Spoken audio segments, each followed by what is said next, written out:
I was roughly 19 years old when this story occurred. I'm a tall male around 6'1", and I was living with my parents at the time. For reference, I live in a fairly condensed region of my country, and luckily for me, I live on the more lavish side of town in a rather large house. However, due to where I am, burglaries and home invasions are not a rare occasion, and I knew at some point it would happen to me, but that didn't make it any less petrifying. My parents wanted to have a romantic weekend away as their jobs have kept them very busy and they felt very much stressed. I gladly obliged as I wished to have the house to myself so I could play games until my eyes went square.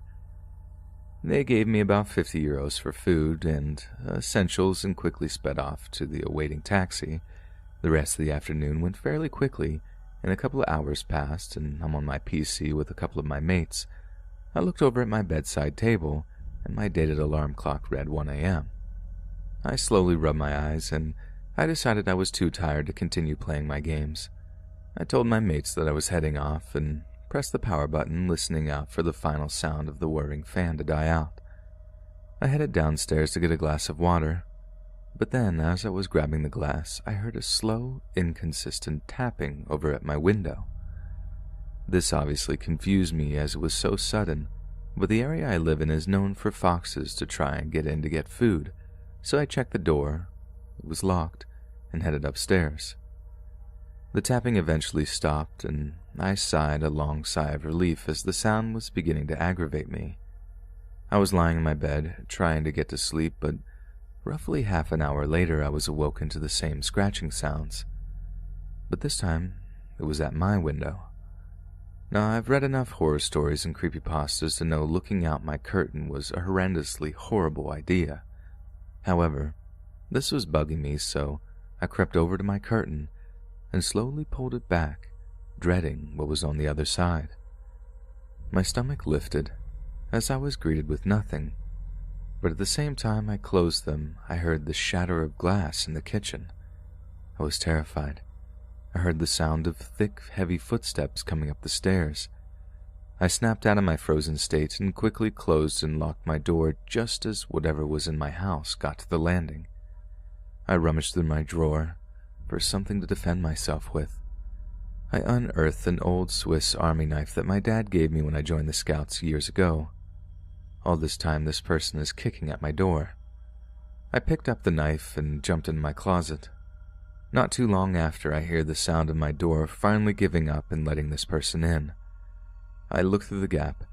I saw a rugged man standing in my room, virtually foaming at the mouth with a rage that I had never seen before.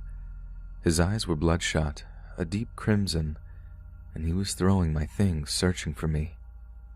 I knew I had to act. I finalized on the idea that if this psycho came to my closet, I was going to stab him.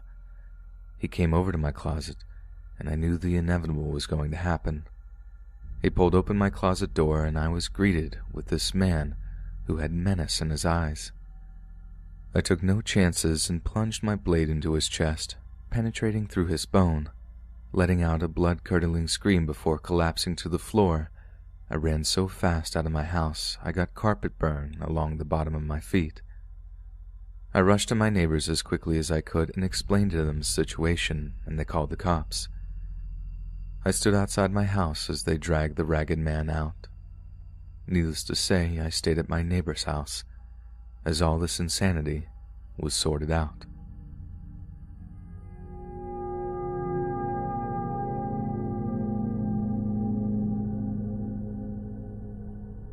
In the summer of 2016, my best friend at the time, Rhonda, introduced me to this girl, Jerry, who was 18. I was 15. I've got to admit that I was pretty desperate back then because within a week of knowing her, I said yes when she asked me out.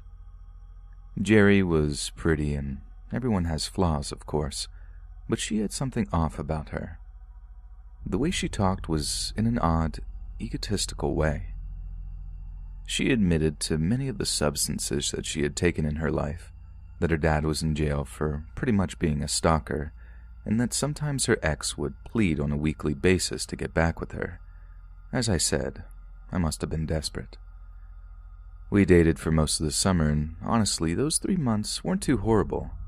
We would go to each other's houses and hang out, and then go on adventures that she felt more comfortable enough to drive to and from, considering I didn't have a car at the time.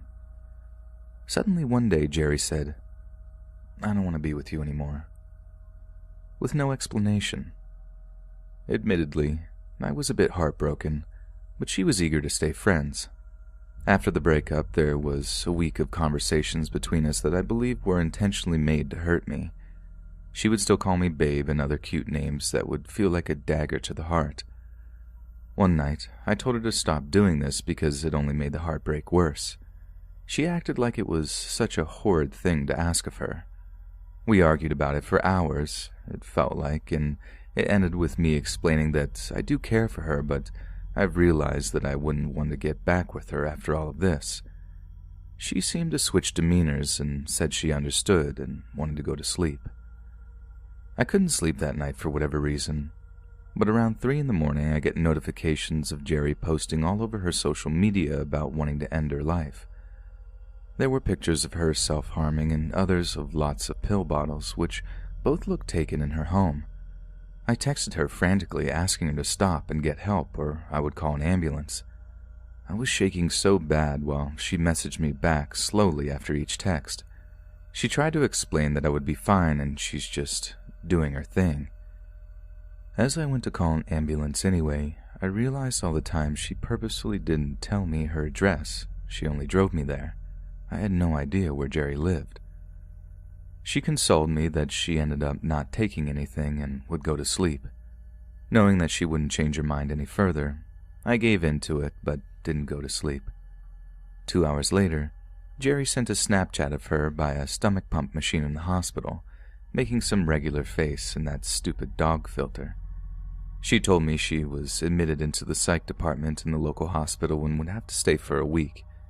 The last thing I told her then was that I hope she gets the help she needed, and I honestly meant it. A week later, she texted me and Rhonda trying to make time for us to hang out. I already didn't want to be with her, and Rhonda assured me she didn't either. Out of curiosity, I asked why she didn't want to.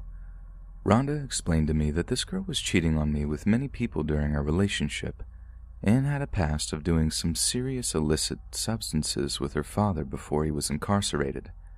She knew well about it all and even showed me screenshots of Jerry talking to other people in beyond flirtatious ways that she had sent Rhonda, saying things like, "He's cute, isn't he?" Planning to never talk to either of them again, I texted back Jerry and told her to never talk to me again and attached the screenshots. She tried to explain herself, but I just blocked her. Later that night, as I was at home, probably watching some movie, my phone blows up with calls and texts from unknown numbers, cursing at me and asking me what I was doing. The one threatened me constantly, telling me if I don't give her the stuff back, I will regret it and never see the light. I was confused as the only thing I got out of the relationship was a birthday gift. Even if I blocked the numbers, there would be more rushing to call me names and harass me. I unblocked Jerry's number and tried to tell her that if she doesn't stop all of this, I'll call the cops. She cut me off almost immediately and asked me to come outside my door. I rushed to see that no one was in my driveway. I ignored her and continued, but she cut me off again. "Come outside with a birthday present I bought you, or I swear you don't want to know what I'll do to you," and hung up. I looked in every window until I saw her black Jeep Patriot parked by the road in sight across from my house. I picked up a stupid box of essential oils I got from her earlier in the relationship, along with my mace, and stood by the door. Since it was visible from the road, I just waited there. There was no way I was going to walk it to her. I saw her start her car and pull into my driveway. Shaking for my life and with mace ready to be sprayed, I walked to the car and handed the box through her window. Jerry was laughing along with a couple of her friends that I've never met, who all had that look that addicts do. While they looked at me like I was some food platter, she pulled out of my driveway fast, almost running my feet over. I didn't hear anything from her, only things about her. Rhonda had also dropped her and told me that Jerry would sit in front of her work for hours, just staring at her through the windows. However, sometime in the next fall, Jerry tried messaging me on Facebook, attempting to make things mutual. I blocked her without any replies. Then, one night in the next summer, I was scrolling on Instagram until I found this post from a spam account that talked about cheating on their boyfriend in a very casual tone. I looked through the posts, trying to understand why they would do such a thing, or even better, who they were. I had a belief that I was following this account for a long time, maybe 2 years even. Their captions consisted of emotional poems and regular spam things, like complaining about everything. It wasn't until around the 10th post I realized how familiar this sounded. There were poems about days I had spent with Jerry and things we had said to each other. But there were poems about hurting me, literally ripping my heart out because I didn't deserve it.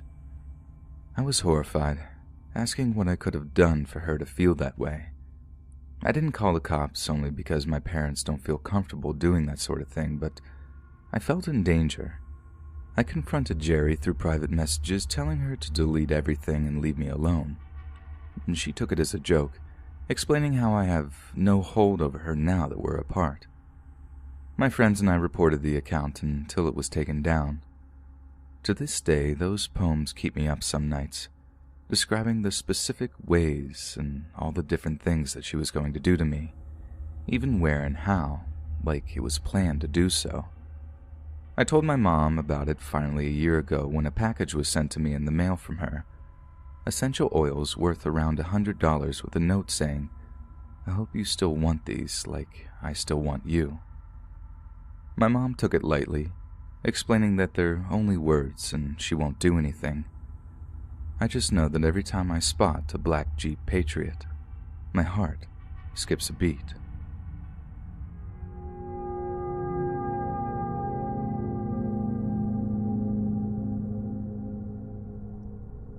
November 17th, 2017 was my girlfriend's 18th birthday. Now I was 20, but we had been off and on for around 4 years, never actually being official. Yeah, strange it may seem. Well, I had known her my entire childhood and helped her through an abusive relationship. She had shut me out of her life from the span of August 2015 to January 2016, despite all my efforts to stay and listen and help her. I had later come to find out it wasn't her, but rather her boyfriend at the time, whom I will refer to as John. My family is very wealthy and we live in a very nice gated community which only those with proper permission and security badge can get into. My girlfriend will be referred to as Jessica to keep her and myself safe, as this is still an ongoing problem. November 17th, 2017, Jessica and I went to a movie at a movie theater which my parents had owned for over 3 years, and we had never had any problems aside from a robbery attempt in 2015, which was unsuccessful, and thankfully no one was injured in the process. Well, after that, my parents had upgraded the security system with good quality cameras and locks on all doors. When I went to the movies, we would usually wait until after hours and go have the theater to ourselves. Everyone had left, both customers and employees at this time, as it was nearly 2 a.m. The security system had been set, and there were motion sensors in all the halls to detect movement, but the theaters didn't have this, as it wasn't exactly necessary, given you can't get anyone into the building without using the hall. I don't remember any cars or anything, looking out of the ordinary as we pulled in and walked into the theater. We go to the front door, disarm the security system, not leaving any doors unlocked, and me and Jessica proceeded upstairs to power on the projector and start our movie. Turning it on in the big theater for better picture quality and sound, we made our way downstairs and grabbed some popcorn and candy that I had the employees leave in the back room, knowing we were going to a movie. Jessica said she heard something, and I just chalked it up to being her typical paranoid self. When I opened the door for her, I got a very uneasy feeling, but going against my better judgment, we proceeded to walk into the theater and watch our movie. At some point, Jessica said she had to use the bathroom and walked out down the hall. 5 minutes go by and I hear Jessica running into the theater, which I assumed is because she was extremely excited for this movie and didn't want to miss it. She then said, "Sorry, I just got a really bad feeling walking down the hall by myself." This didn't seem strange to me, as being alone in this big building when no one is there and it is pretty dark is sketchy at best. Dismissing her comment once again as her being paranoid, we finished our movies sometime after. I went, set the security system, waited for it to activate, and proceeded to my car. I was quite spoiled, and being a total car enthusiast, I had bought a brand new Corvette just weeks before this. Seeing something strange about the stance of the car, I had noticed it was slopped toward the ground in the front driver's side. I had rushed outside to see what had happened. Obviously, it was a flat tire, but I had drove less than 50 miles on these brand new tires. Making it to the car, I had seen a very prominent slash mark near the rim. I was furious. No one messes with my car. I was ready to punch someone in the nose. Jessica started to try and calm me down. Through the surprisingly well-lit parking lot, I was able to make out a silhouette. It didn't take much for me to start walking over to him, as the amount of adrenaline I had running through my veins right now, I'd be able to KO Dwayne Johnson. As I was walking over, I realized it looked a lot like John. I see a flash of light that I instantly recognize as a metal reflection. Jessica behind me saying, "Oh my God, he has a knife," didn't worry me in the slightest. Humbly, I like to think I could hold my own, as I played running back and linebacker all throughout high school. Being able to bench 240 with a very stocky build, I started walking over to him. I heard him talking to Jessica, saying things such as, "Come home with me, baby, I missed you," and other nonsense. This instantly made me even more angry than previously. He starts walking over to me, thinking he's tough. I didn't think for a second he was going to use this knife, which I was terribly wrong. He slashed my left arm, which was the breaking point. I was dead set on ending this kid right there. With 2 hits, he was on the ground with a crooked nose and a broken jaw. I continued to hit him 3 more times while he was on the ground, smashing his head into the ground so hard I couldn't believe he still had a skull. By this time, Jessica had called the cops minutes before and managed to pull me off him. The cops got there and called the paramedics. They took the knife and put it in an evidence bag, taking him back to the hospital, and paramedics patching up my arm before I went in to eventually get 32 stitches and had to get surgery because of the nerve damage I had suffered from his knife. The cops took Jessica's and my statement, took pictures of my car and everything else that had happened. Pulling the camera footage showed just how in the wrong he was, as well as him slashing my tire and my arm. He ended up getting put in a mental institution for 5 years, which I have since been informed has been increased to 20 years for constant threats about my girlfriend and I while talking to a counselor. After he had been checked into the hospital and put under police surveillance, other officers got a warrant to search his apartment. In his apartment, they found photos and videos of stuff he did to my girlfriend while they were dating. He would give her sleeping pills and roofies and take advantage of her. At the time, she was only 16 and didn't even know about it. She still isn't aware of everything he did because I informed the detectives and talked through it with her parents to give her time to recover before telling her what happened. "John, I swear to God, if I ever see you again, no matter how changed you are, you won't be taking another breath."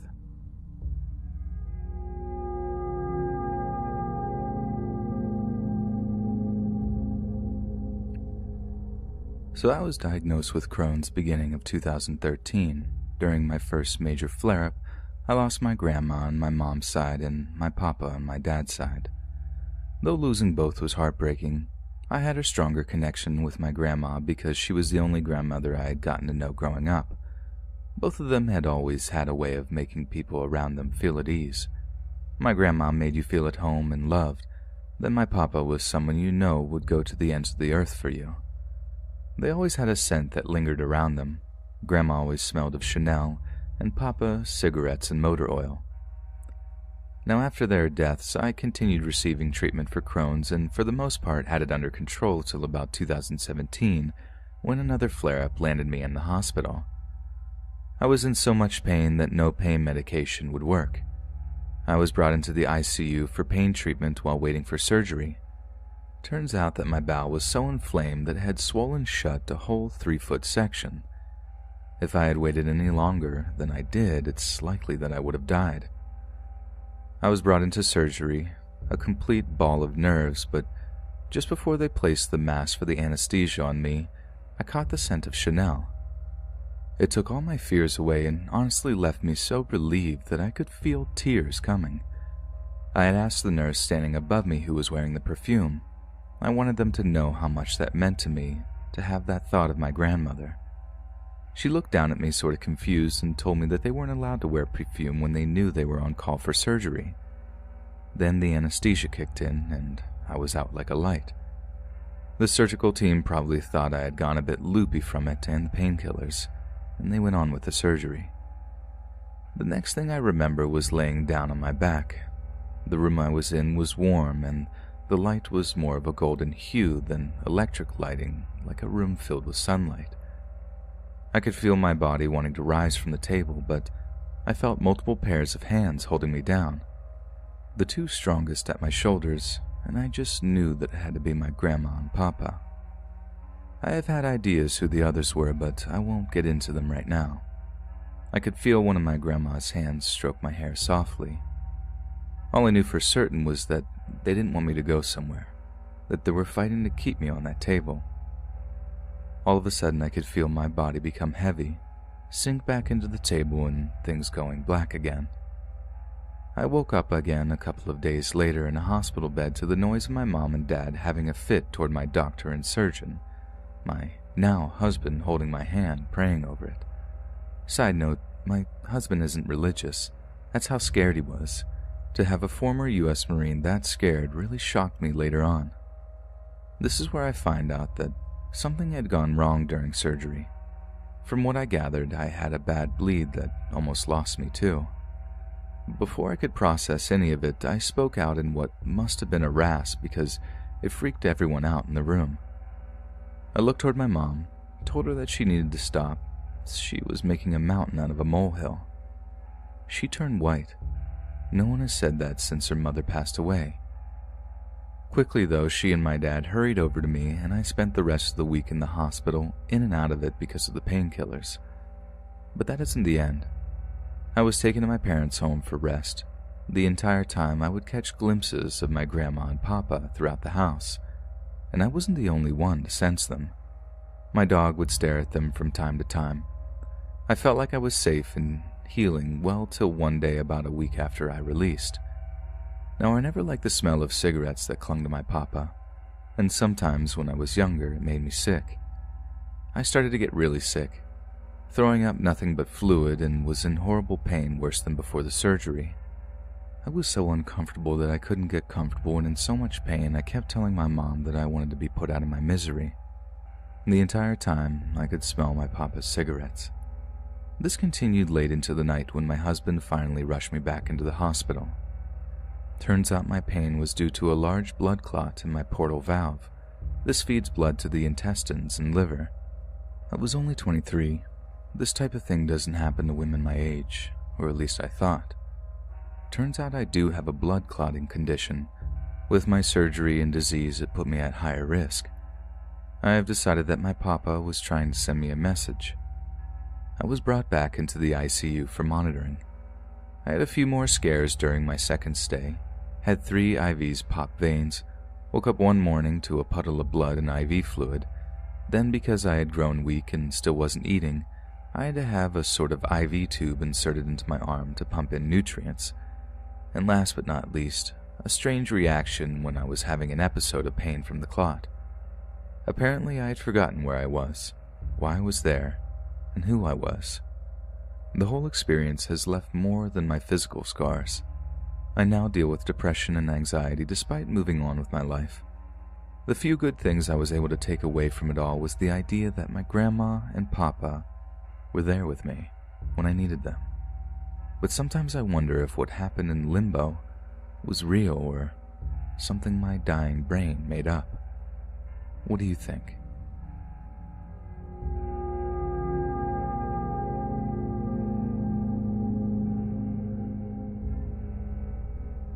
This happened about a year ago, but nonetheless, I'm still freaked out by it on the daily. I work in a pretty known store in the local mall. I've been working at the store for going on about 6 years now. We sell a lot of random items. The store is known for having wacky things in it. Things for commercials, infomercials to Facebook, Instagram ads, and more. While working here, I've seen my fair share of mall rats, druggies, creeps, and just all-around weirdos. The mall is in a pretty terrible side of town anyways, so I'm used to it. I've had my number asked for a handful of times, and some things that have made me call security, but I never really think too much about it and carry on with my days. On this particular day, I had a few regular customers and a few new ones just wanting to check out the store. A man and his daughter walk in, the dad being actually really good looking and his daughter is awfully cute. I proceed to help them with some questions about toys and even start talking to the daughter, asking what toy is her favorite, making conversation. He ends up buying her toys that were buy two, get one free, but you have to be part of our program to get the deal, which means we input your name, phone number, and email. This will all come together later, however. They leave and I proceed with the day. A few days later, I'm back to work with the regular 2 to 9 shift. I don't work full time, so when I have days off, they're usually in a row. My manager leaves at 5:30 every day and I'm on my own from there. Just the simplest tasks like answering the phone calls, ringing customers in, retail. About halfway into my shift, I get a call on the store phone. At this point, I'm the only one working, so I answer with the usual useless spiel. It was a man asking about one of our most popular sellers, a pain therapy system. Nothing out of the ordinary, as I usually get calls about this item. I continue telling him how it works and the cost of it. As I'm talking, the man stops me and says, "Are you the pretty girl with the glasses and long brown hair?" Well, I am the only girl that works in this store and that has long brown hair and glasses, so I say yes with hesitation, and he says, "What's your name? My daughter loved you the other day. I also think you're gorgeous. Wondering if you want to go out for coffee sometime." I smile and say, "My name's Anna. Thank you, but I do have a boyfriend." I genuinely do have a boyfriend. I automatically thought about the man from the other day and put 2 and 2 together. For the sake of privacy, I'm not going to use his real name and just call him Richard. Richard then says, "Of course a pretty girl like you has a boyfriend. But coffee doesn't hurt, does it?" I'm a quiet girl and don't really like many friends, and something just felt off about this guy. I couldn't really put my finger on it. I didn't want to disrespect my boyfriend at the time and go out to coffee with this guy, so again I said, "I'm sorry, I don't think my boyfriend would appreciate that. Is there any more questions about the pain therapy system I can answer for you, though?" With slight anger in his voice, Richard says, "Yeah, if you could hold one for me, that would be great. I'll be there within a few days." After the phone conversation, I look down at my cell phone on the counter and see I have a Facebook friend request from 6 minutes ago. It's Richard. I get creeped out because I know I for sure didn't say my last name to him, and we would still be on the phone while he added me, so that means he dug through all of the Annas in the city just to find me. Around 2 minutes later, I feel a vibration, and it's a Facebook message. You guessed it, from Richard. The message entailed, "God, you're so gorgeous. You really won't go out for coffee? You look unhappy in your relationship, and I think you could do much better." Me sitting there reading this, I couldn't believe the nerve he had to say these things. What does this guy want from me? I marked the message as unread, trying to give off the hint that I don't really care. The next day, I had the morning shift and worked 9 to 5. Around 10 a.m., Richard strolls in and I think, great. He buys the pain therapy system and storms off in anger. Weird, but okay. All I can think is, how does he know when I work? How did he know when to call? Curious, I go through the phone's caller display and notice that there was a number that called quite frequently over the past few days and went to Richard's account on the computer, and the numbers lined up. My coworker's shift starts at 2, and when she came in, I asked her if she had answered this number the other day when she was working. She said, "Yeah, I picked it up every time and no one was on the other end." That means Richard called to make sure I was working until I finally picked up the one day. Creepy. I continued to get various Facebook messages from Richard calling me harsh names, then taking them back and apologizing. At this point, I got fed up and just decided to block him. Not even a full week later, I get into work at 2 and my manager says, "There was a guy here for you this morning at 9. The store doesn't open up until 9:30, so I thought it was odd and asked, "Can you describe him? What did he want?" She said, "Brown skin, blue eyes, and bald. Kind of short, too. Another thing he asked is if you were here, and I said no, and he just walked off." I thought, Richard.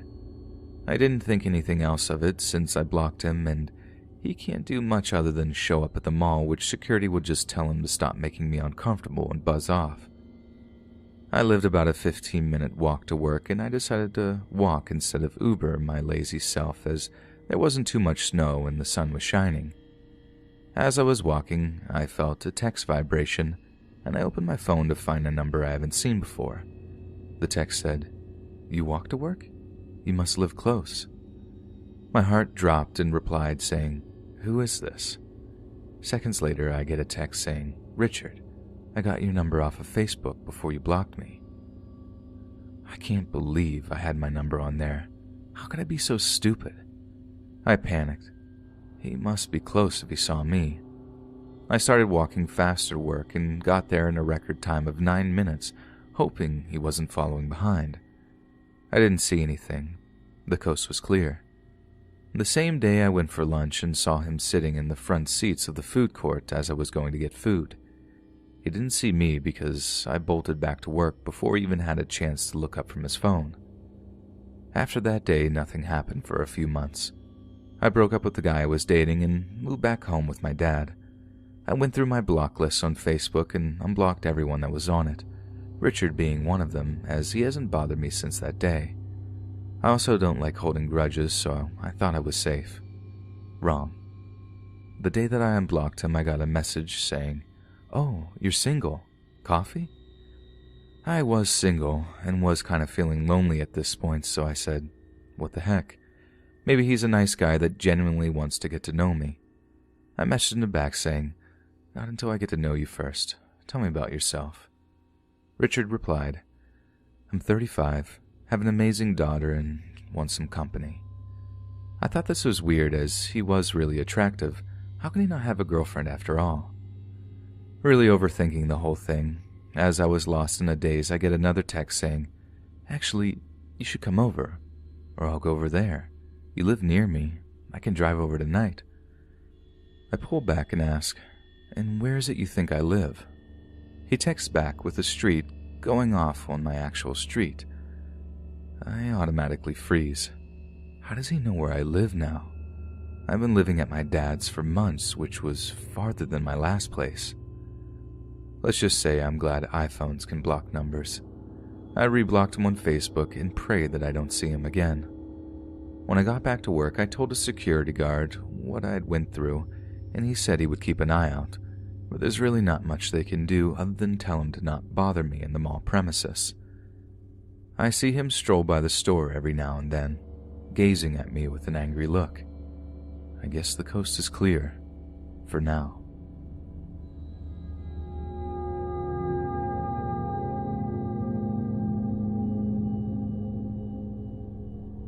I live in a rural area in the Midwest, one of those areas that has nothing but acres of land around you.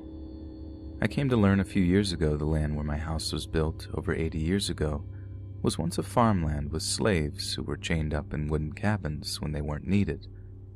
Honestly, hearing that story broke my heart, and I hoped and prayed those slaves found peace in the afterlife. When we first moved into this house, there was an old barn that was still standing a bit far from the house, but I never went into it. And turns out the owner already sold the barn before he sold us the house, and it was due to be taken down. It wasn't long before a crew came in and started taking it down, but before they could finish it, ended up collapsing and coming down on its own. We're the last house on the street, and a bit further down the road from my house is a very tiny, old, and what I assume to be a family-owned cemetery. And when I say old, I mean so old you can't even read the names on the tombstones, which are very thin and clearly were handmade, and because of that little cemetery, I always had a feeling these houses would be haunted.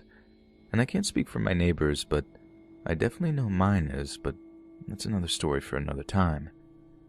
My room is on the bottom floor and faces the backyard and also the stairs that lead up onto a landing that leads up to the deck. And one autumn night, I'm sitting in my room with the window open, enjoying the cooler weather when I heard someone walking up and down the stairs. I think it's my uncle, so I didn't bother to look, but after, I kept hearing those footsteps, wondering why he could have been walking up and down there so much. I became confused, and when I looked over, I saw absolutely no one. I got up, walked to the window to see if maybe it was my uncle, and he just stepped out of view, but there was no one. And a few seconds later, I began to hear those footsteps again, and I immediately panic and slam my window shut, lock it, and pull down the blinds, pull the curtains, and jump back into bed trying to process what just happened. After I calm down and get back to working on my computer, that's when I start to hear tapping on my window, and not just regular tapping. It was always 3 taps. And being an avid Ghost Adventures fan, I learned that if something taps or knocks 3 times, then it's demonic. So I do my best to calm my beating heart and just act like I didn't hear it, which was a mistake on my part because the taps went from light to heavy and happened just a few seconds apart, always being in 3s. My grandmother, who was in her bedroom down the hall from me, ended up hearing the tapping and came to my room to see if I had heard it also, and I told her, yeah, it's right outside my window. My grandmother, being the fearless woman she is, went to the back door, flipped the light on, and opened the door looking right down to where my bedroom window is, then looked at me and said, "Baby, there's nothing there." I ended up texting my cousin, who was upstairs at the time, asking if he had heard it, and he said, "Yeah, but I thought it was you or Grandma doing something downstairs making that noise." And I told him no. I was on my computer and Grandma was asleep. We weren't doing anything. A few minutes later, he texted me back saying he went outside and looked and saw nothing. Tapping stopped after that, I guess. Whatever it was didn't like that it caught the attention of my family. I still live in that house and nothing like that has happened again, and honestly, I don't ever want it to. I hate to think that it was something demonic, and that it was targeting me.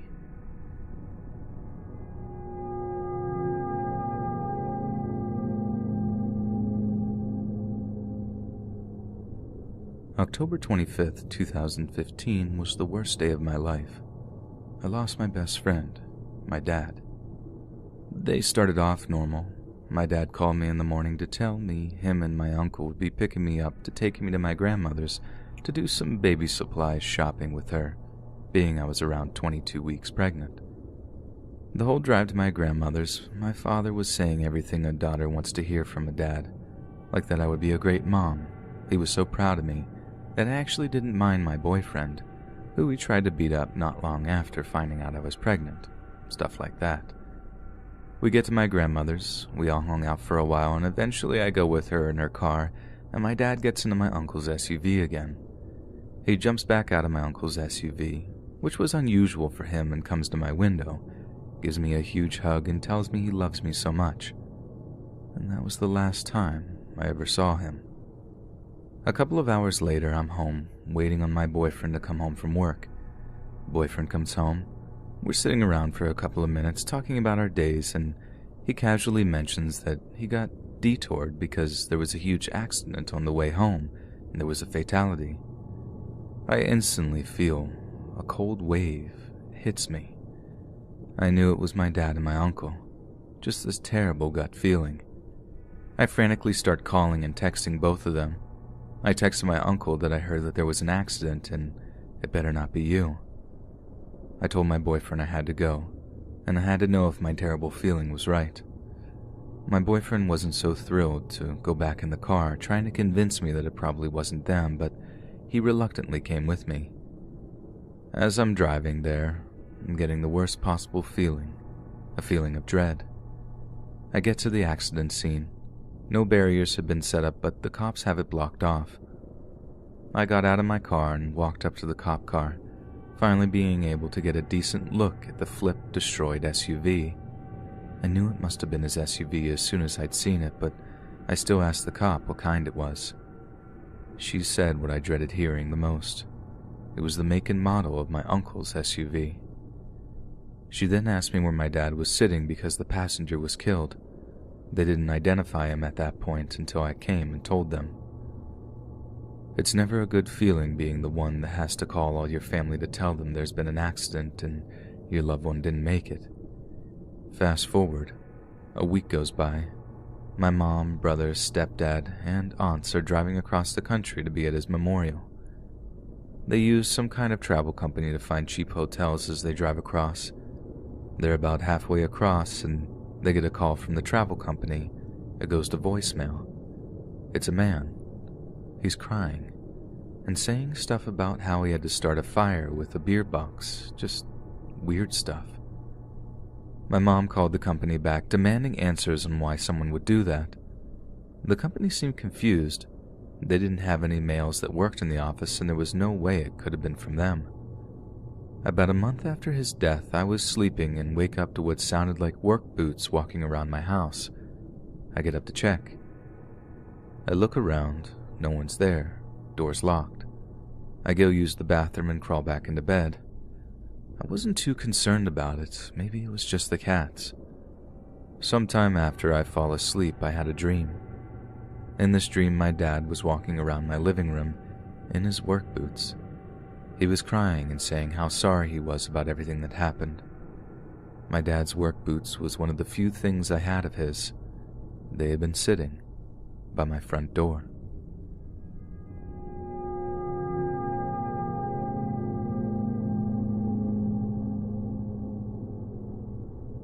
I wish to share what I believe was a paranormal experience that occurred to me approximately 10 years ago. It's not your typical Hollywood scare story, but all the same, I've not experienced anything like this in my life, and it has questioned my belief in the afterlife. About 10 years ago, I worked as an estate agent in my hometown in North Wales. It was a job I didn't enjoy very much, but it did give me the opportunity to go out and view many different and interesting properties. One such property was a Jacobean hall dating back to around the 1600s. The property had been repossessed by the bank, and my company was tasked with listing the property to sell. The property naturally had a lot of history, the most notable being visited by Oliver Cromwell's brother. I was also told it had a reputation for paranormal activity with numerous sightings of ghosts, so I was intrigued and excited to visit the house. When we were given the keys by the bank to list the property for sale, myself and my colleague, Sue, went along to take photos, measurements, and write up a full property description for the sales brochure. When we entered the hall, we worked our way around each room, basically writing down every main feature we saw. The property was in disrepair and in need of a lot of renovation. We worked our way upstairs, going through each bedroom. When I stepped into one particular bedroom, I felt a great chill shoot down my spine, and my whole body suddenly went cold. I remember the weather not being cold that day, and for my body temperature to drop so suddenly didn't make sense at all. To add to the coldness I was feeling, I felt like I was going to cry. I felt an incredible amount of emotion, and I didn't understand why. It's pretty hard to explain, but it's a feeling I have never experienced before, and it's something that didn't feel right at all. I called Sue into the room and asked her if she felt cold, to which she told me she didn't. She then saw I had tears in my eyes and asked if I was okay. I told her something didn't feel right, so by this time, we both agreed it would be best to finish up getting all the details we needed and get back to the office. Fast forward a couple of weeks after that eventful day, and naturally the property attracted a lot of interest. One such person was a lady who we arranged to show around. I couldn't show the lady around myself due to me being tied up with another client, so it was left to Sue to carry out the viewing. When Sue returned to the office, she told me the lady she met actually claimed herself to be a white witch possessing supernatural abilities. Her only intention was to view the property so she could make a connection with the spirits from the past. Given the history of the place, the white witch picked up on a number of spirits in the house. One such notable spirit was located in the bedroom I had that strange occurrence. She told Sue that a child had actually died in that very bedroom and that there was a great sadness associated with the room due to the tragedy. My jaw nearly dropped to the floor when Sue told me this. Everything was starting to make some sort of sense. To this day, I never experienced anything like what happened to me the day I visited that property. It has made me think that there may well be some sort of spiritual world that exists beyond this world, but the experience that occurred that day is something that I will never forget, and I wish to never experience again.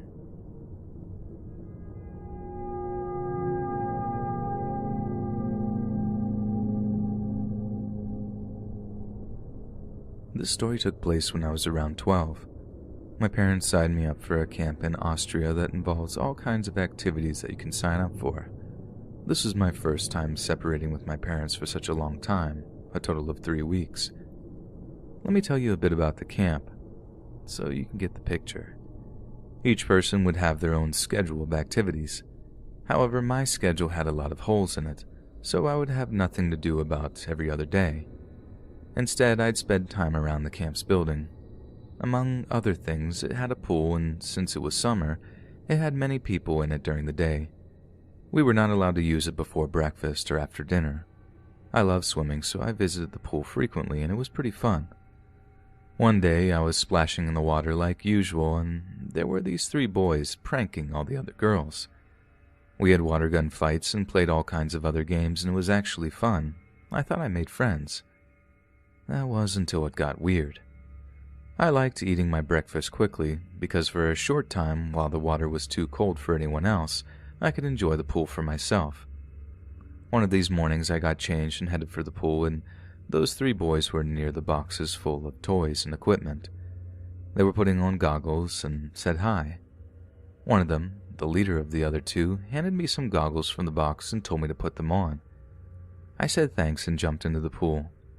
I was swimming back and forth under the water and eventually saw them jumping in too. I thought nothing of it and just kept swimming around. I bounced off the pool wall, and as I was drifting to the other side, when I saw one of the boys swim underneath me, facing me. He had a big grin on his face and was giving me the thumbs up. I was confused, but then the other 2 joined in. They were just watching me swim from the bottom of the pool, and I soon realized why.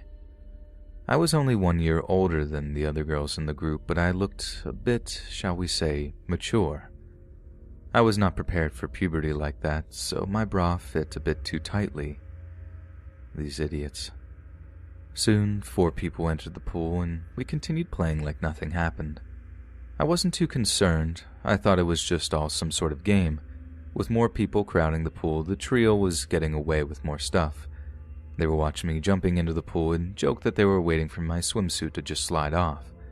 They were getting more touchier in their games, looking at me and tugging my arms like it's just a game. At this point, I got more serious and asked them to stop. And then the main boy got angry. He suddenly shoved me under the water, laughing, and the other 2 sunk too. Underwater, they were holding my arms and legs to restrain me while the other guy was reaching his hand to take off my bra.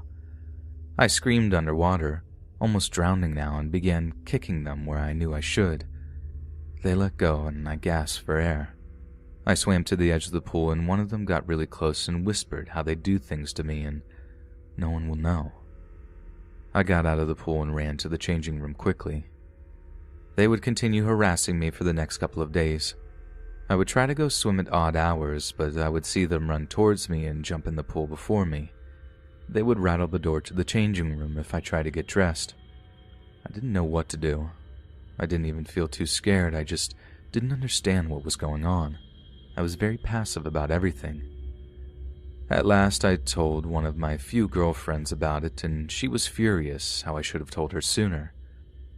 That morning, we both went swimming and the boys were there. She was very angry, so she told the guys to leave me alone.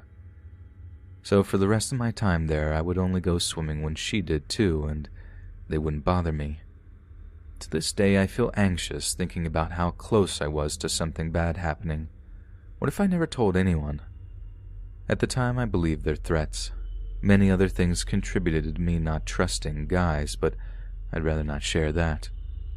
But this story, is what started it all. I could not see the red flags then. I only remember the details of it because I found a journal from my time there. It's been many years, and I hope that I will one day be able to find someone I can trust. I'm not so blind anymore.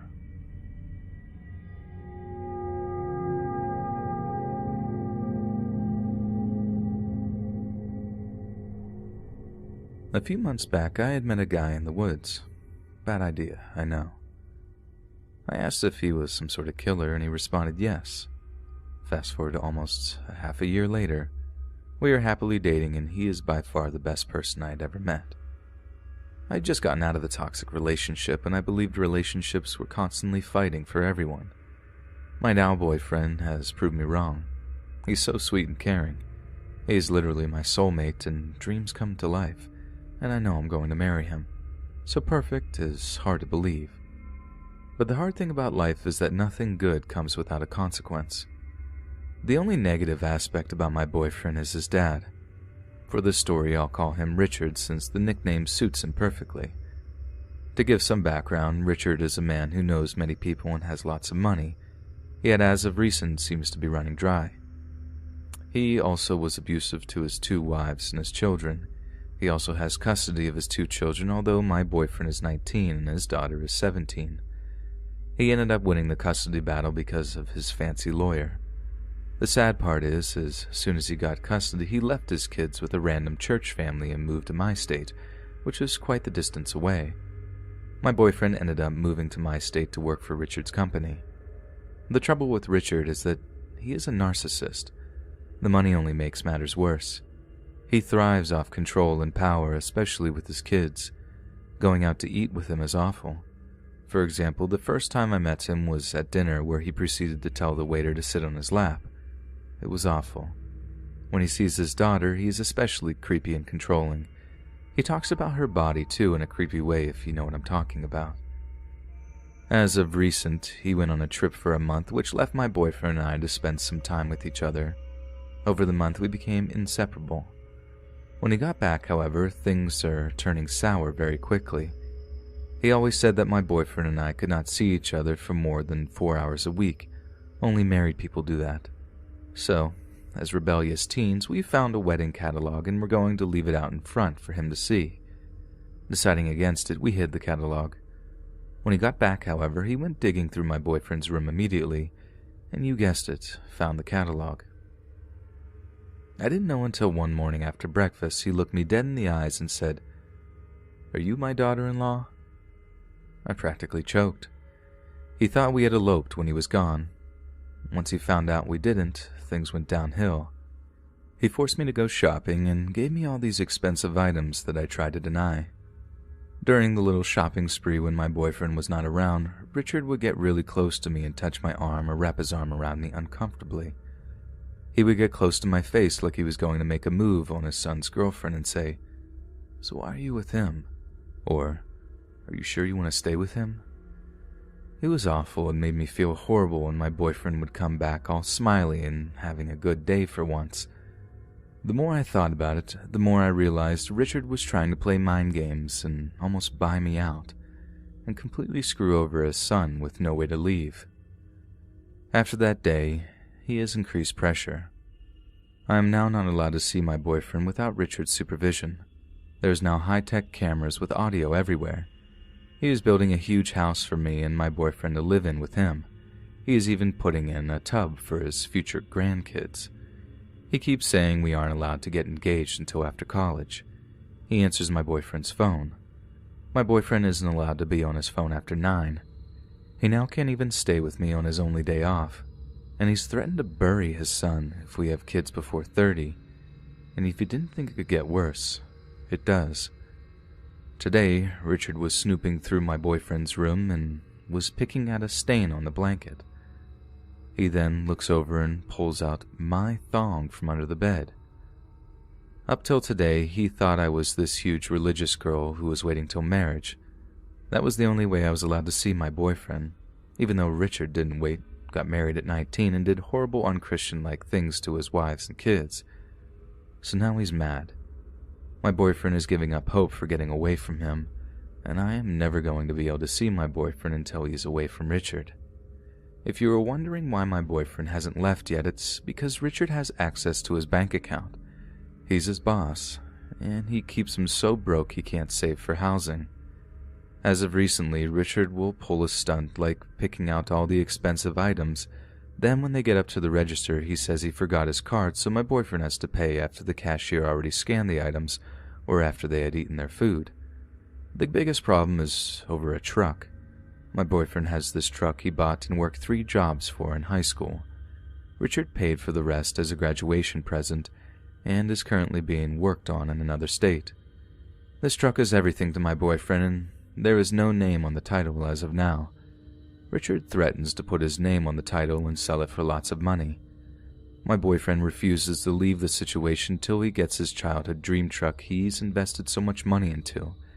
He is also afraid to leave because his father then will move his little sister up here to live way up in the woods alone with him, the same daughter that he's tried to cuddle with in just his underwear in her bed. She's 17, and he also talks about her things. If anyone has any ideas or advice, I would appreciate it. I am stuck, and I feel like I'm losing hope. I know that this is what he wants, and I won't give in. My boyfriend has also told me I'm the only reason he has hope to keep fighting and leave after he gets the truck. My heart goes out to anyone who's experienced anything similar. It is so mentally and physically exhausting, I'm drained. That may also be because I am possibly pregnant too. I will update as things progress. Hey friends, thanks for listening.